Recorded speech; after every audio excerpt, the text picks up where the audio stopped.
আসসালামু আলাইকুম। অত্যন্ত জরুরি একটি নিখোঁজ সংবাদ। রংপুর বিভাগের পীরগাছা থানার অন্নদানগর জগদীশ গ্রাম থেকে ১০৫ বছরের একজন মুরব্বি হারিয়ে গিয়েছেন। নিখোঁজ ব্যক্তির নাম আতাহার আলী। তার বাড়ি অন্নদানগর জগদীশ গ্রামের জাদুল লস্কর বাড়িতে এবং তার ছেলের নাম মোহাম্মদ রঞ্জু মিয়া। পারিবারিক সূত্রে জানা গেছে, আজ বিকাল ৩ ঘটিকার সময় তিনি বাড়ি থেকে বের হয়ে আর ফিরে আসেননি।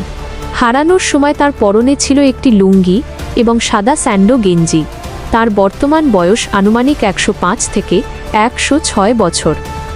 আমরা পরিবারের পক্ষ থেকে সম্ভাব্য সকল জায়গায় খোঁজাখুঁজি করেও এখন পর্যন্ত তার কোনো সন্ধান পাইনি। মুরব্বির ছবি আপনারা ভিডিওতে দেখতে পাচ্ছেন।